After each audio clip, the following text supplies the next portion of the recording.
There's a viral image that's been on Facebook since the Hurricane Harvey was still pounding on Houston. And in this particular image, there's a woman sitting on the back of a jet ski that is literally right inside her front door. Now, the water is up past the doorknob, and so they're having to duck their heads to get out the door. But this is obviously a very nice house with the glass on either side of the door and the iron or metallic leading around the inside of the window. It's very ornate, very decorative, very pretty, and the bookshelves in the corner and the nice furniture, what you can see above the water lines. And so obviously a lot of horrific damage to a very nice place. And this man is driving the jet ski, and there's a woman on the back of the jet ski. And there are a lot of people who just look at that image and went, wow, that's terrible that they would lose their beautiful house. And it's terrific that someone would rescue them. And it's ironic that they would be sitting on a jet ski in their living room and needing it to get out. Yesterday I saw a video, though, on Facebook, and I have not had the ability to verify its veracity. But basically he said, and there was an interview with the man on a news report who said he was hungry, they were starving, and they didn't have access to their food because most of it had been destroyed by the flood. And so they called Chick-fil-A a few miles away that apparently was open for business, and they said, send us a couple of chicken burritos with extra egg and add a side of a boat.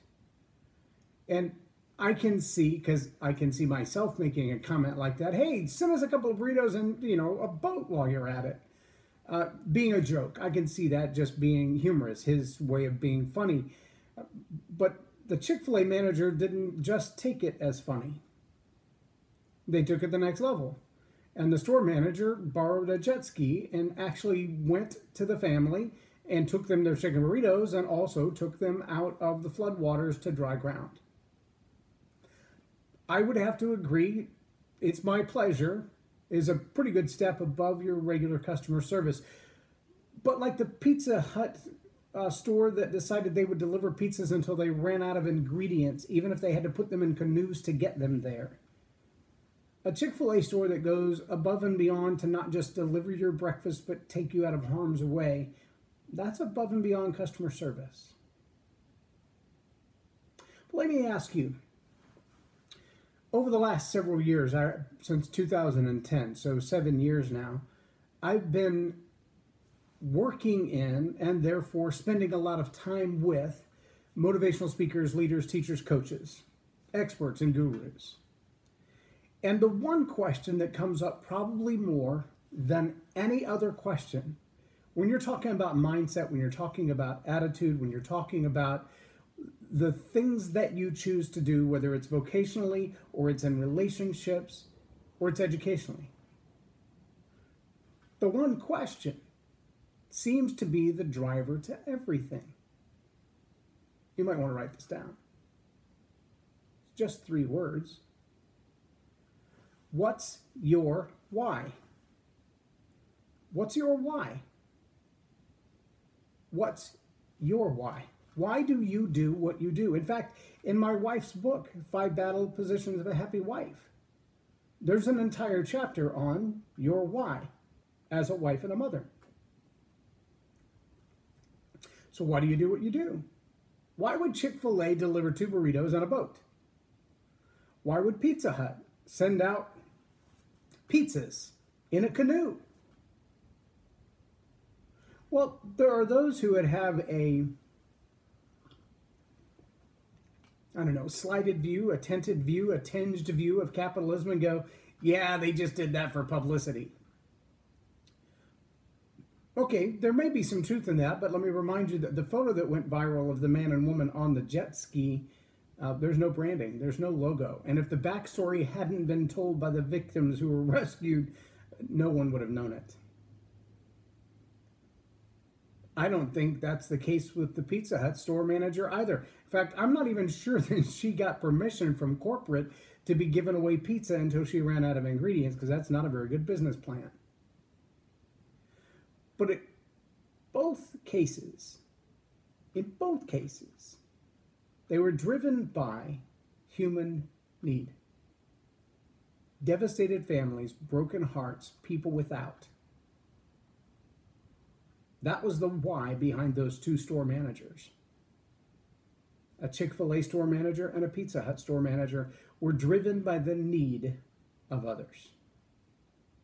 I have friends here in Dallas who have now taken $2,000 and $3,000 worth of food and gasoline for boats from people that I grew up with in my hometown of Lampasas, and people who've taken their boats and driven their cars and slept in campers, who have left the Dallas area to go to the Houston area to be rescuers, to provide food, to provide water, to take backpacks for kids who've lost all their toys and all of their personal care items.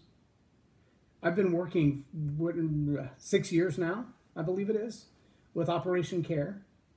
And Operation Care International has a strategy to provide stuff through our other partners in Houston, as well as at Christmas time. For those who are still displaced at Christmas time, we will be doing special things for them in the Dallas area as well, providing needs that have not been met in the time that they've been away from home.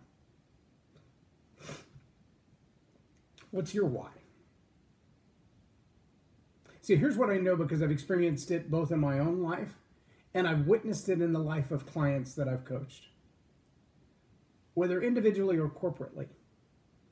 If your why is focused on your results, if your why is focused on your moving forward, your gain, your next success, it's going to be short-lived for two reasons. Number one, if the selfish desires of your own success, your own bank account, your own growth are the only thing driving you, you're short-sighted already. But if those are what drives you in the short term and the long term, every time you meet one of those goals, you'll lose your motivation and you'll have to start over again. I love the way John Maxwell says it. He says, if your dream doesn't demand a team, your dream isn't big enough. If your vision, if your goals, if your motivations, if your why is not about others and their well-being and their growth and their opportunities, then you'll be short-lived. You might accomplish something fantastic, but once you do, you have to start over again, setting new goals and motivating yourself again, because you've already achieved everything you set out to achieve. Then it becomes mundane. You become complacent. Suddenly you're all finished. But when what drives you are those in need, then your motivation will last, because there will always be others in need. Now the question you have to ask yourself is, why me? If your why is about others, then why me? Why am I the one meeting this need? Why am I the one providing for that needed service or product? What is it about my gifts, my skills, my talents, my opportunities that makes me qualify to meet that need? Some would see that as market research, and it is. Some would see that simply as obedience. If you're called to a particular market, called to a particular service, called to a particular product line, if you have some special insights and understanding to the problem faced by that group of people, perhaps you lived through that problem. But see, here's what we see so often. The expert or the guru has identified a market need where, quote unquote, people are spending money to solve this problem. And they may not even have a solution for that problem, but they'll find one, or they'll buy one, or they'll create one for a problem they've never experienced and a solution they've never tested to meet a need, so they can sell a product. And they can even explain to you how and why that's about others. But is it really? Is the motivation really about making the quality of other people's lives better? Or is it about saying, I built a better mousetrap because the better mousetrap sells more than the original mousetrap? Or did they build a better mousetrap because the mice were getting away? because the mice were eating the food supply, because the mice were spreading disease, because the mice were bringing some kind of disease that was killing animals and children.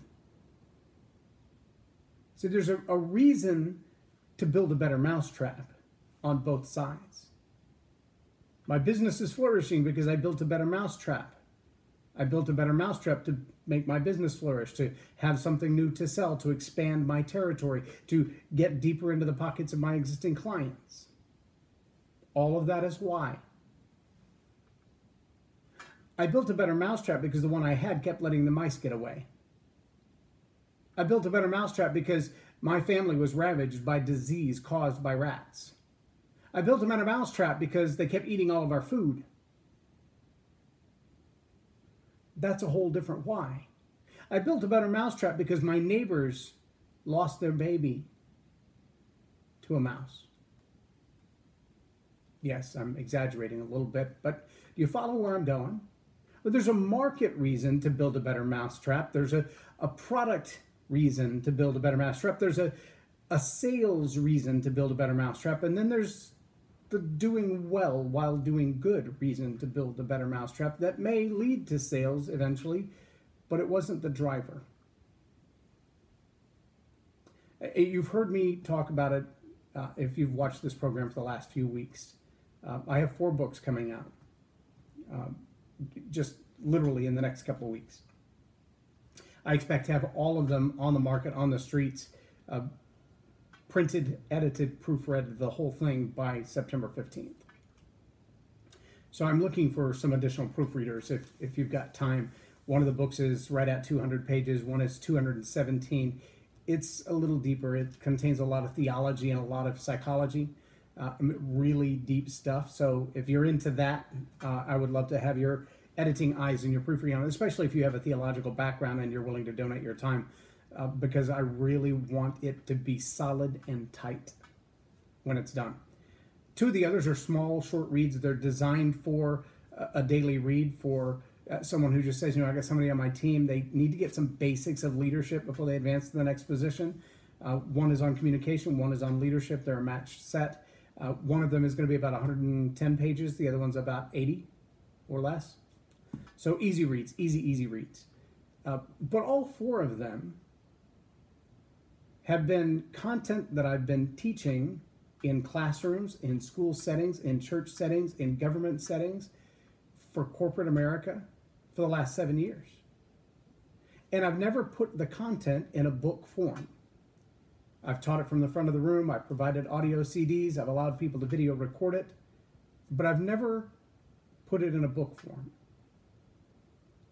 See, that's a mousetrap that was doing its work before I told anybody about it, before I ever made it available to anybody else. There are a couple of things that are good about that. And one is that the motivation was never, hey, I need another book to sell. The motivation was, I need to get it in people's hands in a different format because all of the other formats are busy doing what they're supposed to be doing, but people keep requesting it in the form of a book.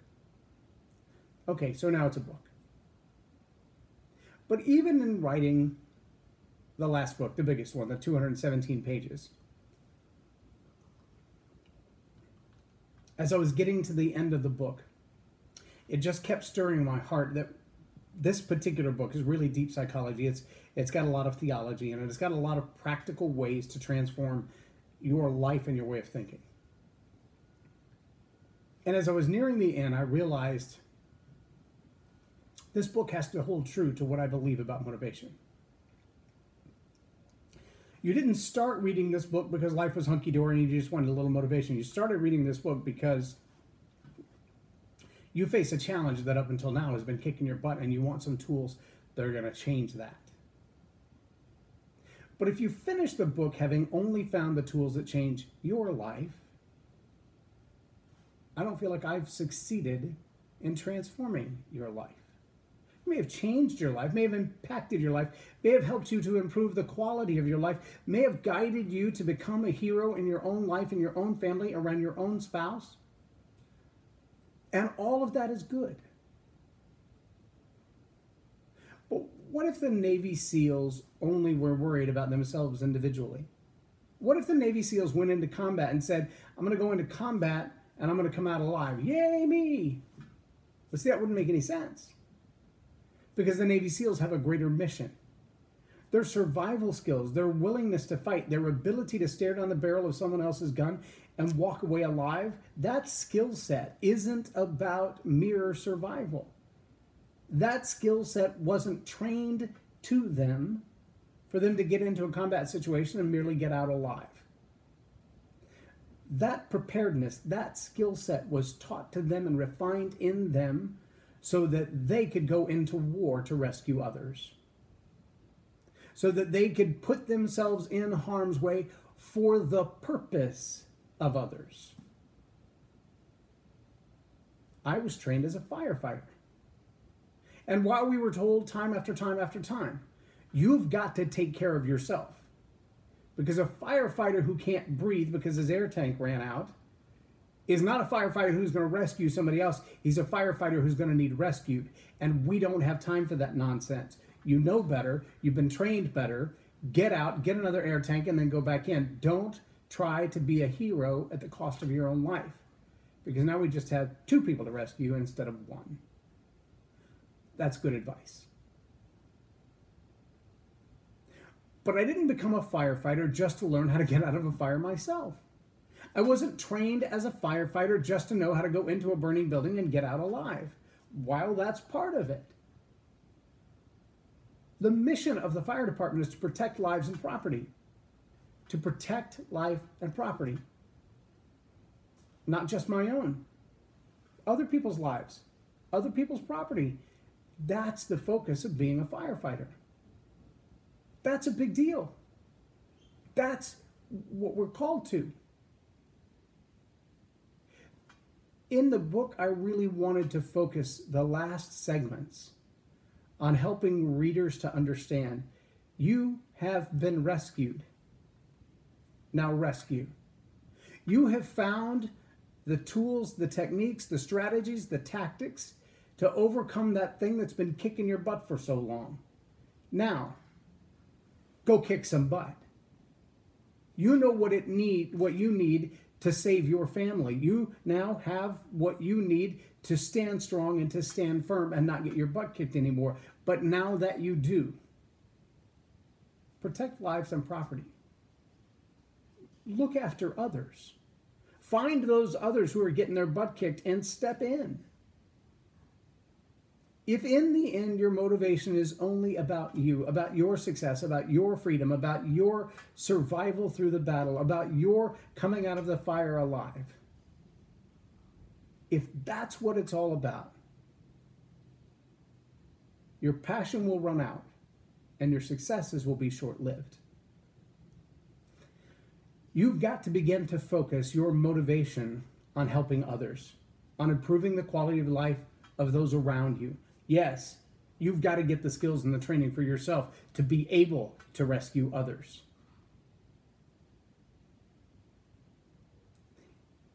The old phrase, I've used it 100 times before, I probably will use it the rest of my life. Hurt people. Hurt people. Helped people. Help people. So let me add one more. Rescued people ought to rescue people. But if your why is about you, your passion will run out and your success will be short-lived. Shift your focus. Move the paradigm and ask, now that I have found the victory, now that I have found the freedom, who should I be helping? My name is J Loren Norris, and you've been watching Tell It Like It Is TV. Have a blessed day. Make sure you hit that like and share button there on YouTube and Facebook. Also, make sure you subscribe so that you'll get the notification each time these videos are available. It's every day right around 6:20 a.m. It's every day, bro. 6:20 a.m. right here on YouTube and Facebook. And I usually will share them also on LinkedIn and Google+, so you can find them there. But if you want to save the trouble of looking for them, simply follow the link in the YouTube description. It goes right to the iTunes account. You can sign up for a free podcast and get these videos every day. They add the new one every 24 hours. You'll get the new video every day right to your podcast downloads. Watch them, delete them, watch them and share them, watch them and save them, whatever you want to do. I appreciate you allowing me to be a part of your day, and I appreciate you taking time to be a part of mine. Stay blessed.